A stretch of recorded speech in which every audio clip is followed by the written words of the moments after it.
نعمتوں کے ساتھ، اپنے تمام تر رحمتوں کے ساتھ اور اپنے تمام تر شفقت کے ساتھ ہمارے اوپر سایہ فگن ہونے والا ہے۔ میرے مراد رمضان المبارک کا مہینہ، میرے مراد وہ مہینہ جس کے اندر اللہ تبارک و تعالیٰ نے ایسی اور اتنی برکتیں رکھی ہے کہ جس کو شمار کرنا ہم اور آپ کے بس کی بات نہیں ہے۔ وہ مہینہ جس مہینے کے اندر اللہ تبارک و تعالیٰ نے قرآن کریم کے مکمل نزول فرمایا ہے، وہ مہینہ جس مہینے کے اندر ایک ایسی رات آتی ہے کہ جس رات کی عبادت 1000 راتوں کی عبادت سے بہتر ہوتی ہے، وہ مہینہ جس مہینے کے اندر مرنے والے انسان سیدھے جنت میں پہنچتا ہے، جہنم کے دروازے کو بند رکھا جاتا ہے، وہ مہینہ جس مہینے کے اندر عبادت کرنے سے، عمرہ کرنے سے اللہ تبارک و تعالیٰ حج کا ثواب دیتا ہے، یہ مہینہ ہمارے اوپر سایہ فکر ہونے والا ہے۔ میرے محترم بھائیوں، اللہ تبارک و تعالیٰ سے دعا کریں کہ اللہ تبارک و تعالیٰ ہمیں اس مہینے کی صحیح سے استقبال کرنے، ہر طریقے سے ان کے حقوق کو ادا کرنے اور ہر اعتبار سے اپنے گناہوں کو معاف کرنے اور ہر اعتبار سے اپنی نیکیوں کو بڑھانے کی توفیق عطا فرما۔ آمین۔ میرے محترم بھائیوں اور دوستو، اب چونکہ مدرسہ چھٹی ہونے کو چلا ہے، اب چونکہ اہل مدارس کے اندر چاہے وہ ہندوستان ہو یا اور دیگر ممالک ہو، اکثر جگہوں پر رمضان المبارک کے مہینے پہ جو چھٹی ہوتی ہے، سب جگہ چھٹی کا موسم چل رہا ہے۔ تو ان چھٹی کے موسم میں ہم طالبان علوم نبوت، ہم اساتذہ، ہم طالبان علوم نبوت کو کیا کرنا چاہیے، کون سا اعمال انجام دینی چاہیے مدرسہ سے لے کر کے گھر تک اور پھر گھر سے لے کر کے مدرسے تک؟ میرے بھائیوں، آج میں انہی کو بیان کروں گا۔ رمضان المبارک کے سلسلے میں تقریر آپ سنتے آئیں گے، پورے رمضان اسی کے سلسلے میں تقریر ہوں گی، لیکن آج میرا خطاب، آج میرا موضوع، آج میرے گفتگو کا مطمع نظر صرف آج یہ چھوٹے چھوٹے بچے اور ہم طالبان علوم نبوت اور ہم اساتذہ اکرام ہوں گے۔ میرے بھائی اور دوستو، جو چھٹی کا موسم آتا ہے، ہم اپنے اپنے گھروں کی طرف روانہ ہوتے ہیں، ہم اپنے آشیانے کی طرف چلتے بستے ہیں اور ہم اپنے گھروں کی طرف خوشی خوشی دوڑ کر کے چلے جاتے ہیں، لیکن یاد رکھیں کہ اللہ تبارک و تعالیٰ نے، اللہ کے رسول صلی اللہ علیہ وسلم نے ہمارے اور آپ کے اوپر چند ذمہ داریاں عائد کی ہے کہ ہم نے جو ایک سالہ زندگی ہم نے اس مدرسے کی سرزمین پر گزاری ہے، ہم نے ایک سالہ زندگی کتاب اللہ اور سنت رسول اللہ کی تعلیم حاصل کرنے میں صرف کی ہے، تو آج ہمارا مقصد کیا ہونا چاہیے، ہمارا رویہ کیا ہونا چاہیے، ہمارا اعمال کیا ہونا چاہیے، ہمارا طریقہ کار کیا ہونا چاہیے کہ ہم شکل و صورت سے، اپنے اعمال سے، اپنے کردار سے، اپنے اخلاق سے، ہر اعتبار سے یہ لگے کہ یہ بچہ فلاں مدرسہ سے پڑھ کر کے آیا ہے، یہ طلبہ فلاں مدرسہ میں پڑھ رہا تھا، کہ یہ دینی مدرسہ میں پڑھ رہا تھا، یہ قال اللہ و قال رسول کی سرائے بیان کر رہا تھا۔ ہر اعتبار سے ہونی چاہیے، شکل سے، صورت سے، ادب و اخلاق سے، اخلاق و کردار سے، ہر اعتبار سے ہمیں یہ چھلکتا ہونا چاہیے کہ ہمارے اخلاق سے یہ چھلکے، ہمارے کردار سے یہ چھلکے کہ یہ بچہ مدرسے کے پڑھنے والے بچے ہیں۔ آپ کو پتا ہوگا کہ بعض بچے آپ ہی کے ساتھی، ہمارے ہی ساتھی اسکول میں پڑھ کر کے آتے ہیں، ہم مدرسے سے پڑھ کر کے جاتے ہیں، دونوں تعلیم یافتہ، لیکن دونوں کے اندر آپ کو آسمان اور زمین کا فرق نظر آئے گا۔ کوئی بچے پریشان میں ہوں گے تو کوئی کرتے پاجامہ ٹوپی میں ہوں گے، دونوں کی شکل و صورت، کسی کے چہرے پہ داڑھی ہوگی، کسی کا چہرہ بالکل عورت جیسے بنا ہوا ہوگا، ہر اعتبار سے آپ کو اس کے درمیان فرق کرنا پڑے گا۔ میرے بھائی اور دوستو، چند ملاحظات، چند نصیحتیں اور چند واعظ آپ یہاں پر سن لیں اور اس کو اپنے دامن میں بالکل گاڑ کر کے باندھ لیں۔ وہ اس طریقے سے جس طریقے سے مائیں اپنے آنچل میں کیا کرتی ہے، روپیے کو اس طریقے سے باندھ کر کے رکھتی ہے، اسی طریقے سے آپ بھی اس کو اخذ کر لیں اور صرف گھر تک ہی نہیں، پوری زندگی آپ اس کو لایا عمل بنا لیں۔ اللہ تبارک و تعالیٰ ہمارے راستے کو آسان کر دے گا، اللہ تبارک و تعالیٰ آپ کے راستے کو آسان کر دے گا۔ آپ کا دور امتحان کا دور چلا، آپ کا دور کتب بینی کا دور چلا، آپ نے محنت و لگن سے پڑھے، آپ نے حتی الامکان اپنی محنت کو صرف اپنی کتابوں کو یاد کرنے میں، آپ نے اپنے حتی الامکان اپنی تگود اپنی جدوجہد آپ نے صرف پر دی، امتحان کی کاپیوں کو لکھنے میں، پڑھنے میں آپ کا رزلٹ آپ کے سامنے آنے والا ہے اور آپ کو دیکھنا ہے کہ ہم نے جو پورے سال میں ہم نے پڑھا ہے، ہم نے کلاس کیا ہے، ہم نے امتحان کی تیاری کی, امتحان دیا, تو اس کا رزلٹ ہمارا کیا آ رہا ہے؟ فمن وجد خیرن, جو انسان, جو بچے اس کو اچھا پائے, جس کا فیصد 90% سے اوپر ہو, جس کا 80 سے اوپر ہو, 85 سے اوپر ہو, فلیحمد اللہ, تو اسے چاہیے کہ اللہ تبارک و تعالیٰ کا شکریہ ادا کرے. اسے چاہیے کہ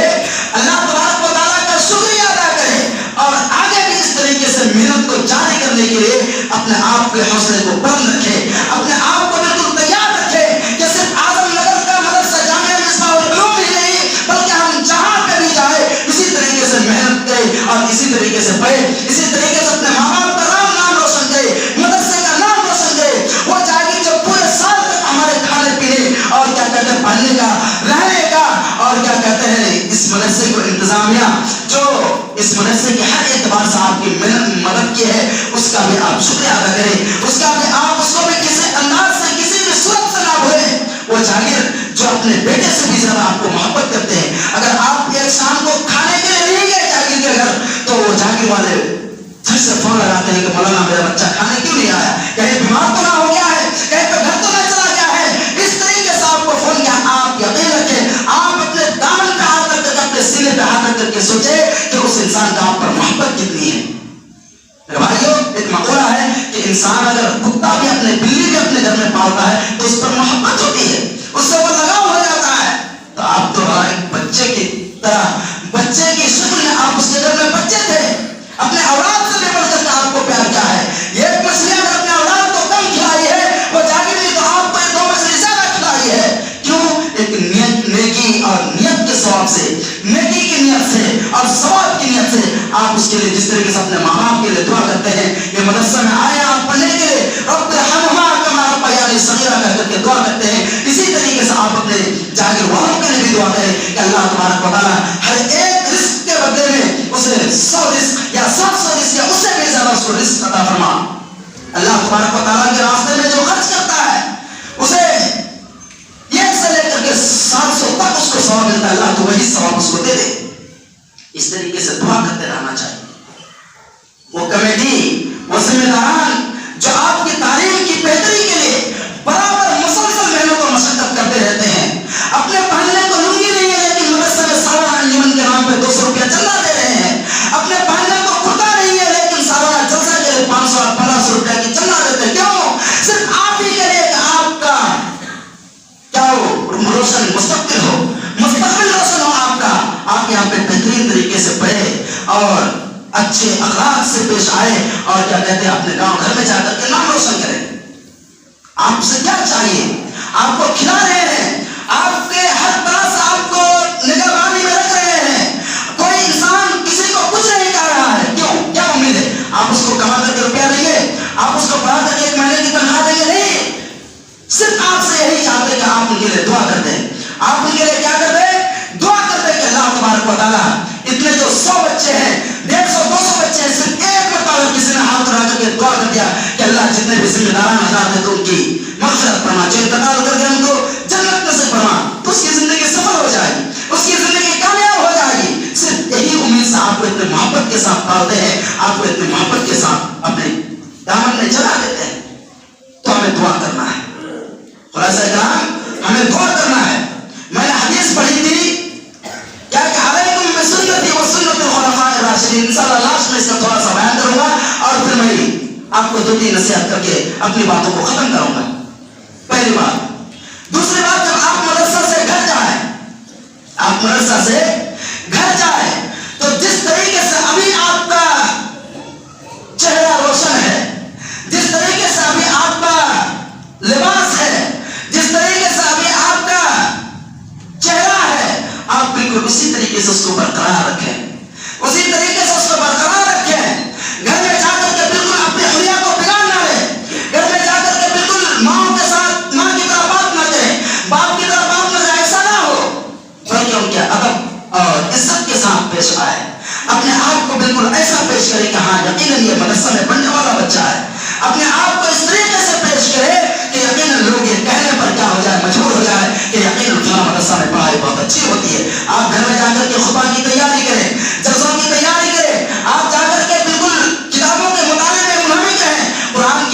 کے لیے 5 وقت نمازی بنے. میرے بھائی اور دوستوں اس طریقے سے اگر آپ کیا کرتے ہیں عادت انجام دیتے ہیں, اس طریقے کے اعمال کو آپ انجام دیتے ہیں, یقیناً آپ قابل تحسین ہوں گے, آپ کے لوگ عزت کریں گے, آپ کو عزت کی نگاہ سے دیکھیں گے. میں یہ نہیں کہتا کہ تمام طرح ایسا ہو جائیں گے, نہیں. خود اللہ تبارک و تعالیٰ نے جن لوگوں کو مستثنیٰ قرار دیا ہے کہ فلولا نفر من كل فرقة منهم طائفة ليتفقهوا في الدين, کہ وہ دین کی سمجھ کو حاصل کریں گے. ایک جماعت, پوری جماعت نہیں بلکہ ایک جماعت, تمام لوگوں کے درمیان سے صرف ایک جماعت ایسی ہوگی جو کیا کریں گے, دین کی سمجھ اور دین کی تعلیم حاصل کرنے کے لیے اپنے گھروں سے نکلیں گے. دین کی تعلیم حاصل کرنے کے لیے اپنے گھروں سے نکلیں گے, اور وہ تعلیم اس کو تمام طرح برائیوں سے اس کو کیا کریں گے, روک کر کے رکھیں گے, اور وہ دین کی سمجھ حاصل کریں گے. دین کی سمجھ کو حاصل کرنے کے بعد جب اپنے گھروں کی طرف واپس آئیں گے, اس میں بھی ایک تذکرہ ہے کہ وَلْيُنذِرُوا قَوْمَهُمْ إِذَا رَجَعُوا, کہ جب وہ اپنے گھروں کی طرف, اپنے وطن کی طرف, اپنے گاؤں کی طرف لوٹ کر کے آئے تو اپنے گھر والوں کو, اپنے پڑوسیوں کو, اپنے گاؤں والے کو, اپنے محلے والوں کو, سب کو کیا کرے, ڈرائیں گے. کس چیز سے کہ بھائی یہ غلط ہے, بھائی یہ غلط ہے, یہ کام آپ نہ کریں, یہ کام شرک ہے, یہ بدعت ہے, یہ ہے, یہ فلاں ہے. آپ غلط کاموں سے اس کو روکیں گے اور نیکی کا حکم دیں گے. فلولا نفر من كل فرقة منهم طائفة ليتفقهوا في الدين, وہ دین کی سمجھ حاصل کریں گے, اور دین کی سمجھ حاصل کرنے کے بعد اپنے گھر والوں کو, اپنے محلے والے کو, اپنے کنبے والے کو, اپنے خاندان والے کو, سب کو جا کر کے سمجھائیں گے کہ یہ چیز غلط ہے, یہ صحیح ہے, یہ غلط ہے, یہ صحیح. یہ فریضہ آپ پر بنتا ہے کہ آپ یہاں سے سیکھ کر کے جانے کے بعد بالکل کیا ہو, اپنے گھر کے ماحول کو, اپنے پڑوسی کے گھر کے ماحول کو, اپنے سماج کے ماحول کو بالکل الگ طریقے سے اس کو جینا سکھائے, اس کے ماحول کو درستگی کرنے کی طرف ابھارے. لیکن آج اگر ہم ہی اس میں کوتا ہو گئے تو پھر یہ معاملہ نہیں ہوگا. اللہ تبارک و تعالیٰ نے جو کہا ہے کہ وَلْيُنذِرُوا قَوْمَهُمْ إِذَا رَجَعُوا, کہ اپنے گھر والوں کی طرف جب وہ لوٹیں گے تو اس کو ڈرائیں گے. اگر خود آپ ڈر گئے تو پھر آپ ڈرا نہیں سکتے. اگر خود آپ ڈر گئے, اگر خود آپ کا راستہ بگڑ گیا, آپ کا پیر پھسل گیا, تو مان لیجیے کہ یہ فریضہ اللہ تبارک و تعالیٰ ہمارے اوپر سے اٹھا کر کے کسی دوسرے کے اوپر تھوپ دے گا, کسی دوسرے سے ہمارے اوپر سے چھین کر کے کسی دوسرے کو نواز دے گا. اس لیے آپ اللہ تبارک و تعالیٰ کی اس آیت کو سمجھیں. شاید آپ لوگوں کی تقریب میں بھی آیت ہے کہ فلولا نفر من كل فرقة اطاعوا, اصل حاضر میں اہل علم دین کی اہمیت, یہ تقریر ہے. اسی تقریر میں یہی آیت ہے. اس آیت کو آپ سمجھیں کہ کیا کہہ رہا ہے. یہ آیت ہمیں سے چیخ چیخ کر کے مطالبہ کر رہا ہے کہ جو چیزیں ہم سیکھ کر کے جائیں اپنے گھر والوں کو بھی سکھائے, اپنے گھر والوں کو بھی سکھائے. یہ دو چیز ہوگی. یہ کیا ہوا کہ جو ہم یہاں سے سیکھ کر کے جائیں وہ ہم گھر والے کو بھی سکھائے, اپنے خاندان والے کو, اپنے گاؤں والے کو سکھائے. اب پہلا کیا کہا تھا, بولیے, پہلا ہم نے یہ کہا تھا کہ اپنے ماں باپ کے لیے, اپنے جاگیر کے لیے, اپنے ذمہ داران کے لیے, سب کے لیے دعا کرنی ہے. دو چیز ہوئی. تیسری چیز, میں جو ابھی باتیں کہہ رہا ہوں, میں جو ابھی باتیں کہہ رہا ہوں, اس کو صحیح سے بالکل کیا کرنا ہے, اس پر ڈٹے رہنا ہے. میں نہیں کہہ رہا, میں رسول اللہ صلی اللہ علیہ وسلم کی حدیث کی ترجمہ نہیں کر رہا, میں اللہ کے رسول کی حدیث کی ترجمہ نہیں کر رہا. میں بولے چھوٹے بولی کی پتہ کرے کی کو سنوا بڑی, ایسا نہیں ہونا چاہیے بابو. اگر چھوٹی سی بات, اگر کوئی بات چھوٹے انسان سے بھی اخذ کر لینی ہوتی ہے تو اس کو کر لینا چاہیے. اگر صحیح بات آپ کو لگے کہ یہ صحیح ہے تو اگر وہ انسان چھوٹا ہی کیوں نہ ہو اس سے لے لینی چاہیے, اس کی باتوں پہ عمل کرنی چاہیے. میرے بھائی اور دوستو, میں کیا کہا کہ جو باتیں میں کہہ رہا ہوں اس پر صحیح سے عمل کرنی ہے. ایک مرتبہ اللہ کے رسول صلی اللہ علیہ وسلم کیا کہہ رہے تھے, فجر کی نماز پڑھنے کے بعد صحابہ اکرام کو کچھ نصیحت کر رہے تھے, کچھ نصیحت کر رہے تھے. ایسی نصیحت جو انسان کیا ہوتا ہے, ایسی نصیحت کی ہو کہ اگر کوئی انسان کہیں پہ الوداع کہہ کر کے جا رہا ہو, جس طریقے سے میں ابھی مدرسے کو چھوڑ کر کے جاؤں گا, آپ ابھی مدرسے کو چھوڑ کر کے جائیں گے, تو کیا کہیں گے کہ آپ جا کر کے لڑائی جھگڑا کرنا نہیں. ایک وقت ایسا ہوتا ہے کہ جب انسان اپنے گھروں سے, اپنے محلے سے, اور کیا کہتے ہیں ایسی جگہ سے جہاں پہ وہ رہتا ہے وہاں سے وہ ودا ہوتا ہے, وہ اس جگہ کو خیر بات کرتا ہے, الوداع کرتا ہے, تو ایسی ایسی جامع بات مطلب وہاں سے وہ کہہ کر کے جاتے ہیں کہ جس بات پر وہ ہمیں ہمیشہ کاربن رہتا ہے. اسی طریقے سے اللہ کے رسول صلی اللہ علیہ وسلم حجۃ الوداع کے موقع پر، وہ حج جس کے بعد اللہ کے رسول اس دنیا سے چلے گئے، حجۃ الوداع کے موقع پر صحابہ کرام کو ایسی نصیحتیں کر رہے تھے کہ نصیحتوں کو سن کر کے تمام صحابہ کرام کی آنکھ میں آنسو آ گئے. وعن العباد بن سعد رضی اللہ تعالی عنہ قال وعدنا رسول اللہ صلی اللہ علیہ وسلم موعظة وجلت منها القلوب، کہ اللہ کے رسول صلی اللہ علیہ وسلم فجر کی نماز پڑھنے کے بعد ہمیں ایسی نصیحتیں کی جس سے ہمارے آنکھوں میں آنسو آ گئے. وجلت منها القلوب، اور کیا ہو گئے؟ دلوں میں بالکل سوزش پیدا ہو گئی، دل بالکل ہمارے مچلنے لگے. وصرفت منها العيون، آنکھیں اون آئی. فقال، تو ہم لوگوں نے کہا کہ یا رسول اللہ کأنها موعظة مودع، کیا یہ آپ ایسی تقریر کر رہے ہیں گویا کہ آپ ہمیں چھوڑ کر کے جا رہے ہیں اس دنیا سے، آپ ہمیں بے یار و مددگار چھوڑ کر کے چلے جا رہے ہیں. اگر ایسی ہی بات ہے تو فأوصینا، تو آپ ہمیں مزید وصیت کر دیجیے. اگر ایسی بات ہے کہ آپ کی باتوں سے ایسی باتیں جھڑ رہی ہے کہ گویا کہ آپ ہمیں چھوڑ کر کے جا رہے ہیں،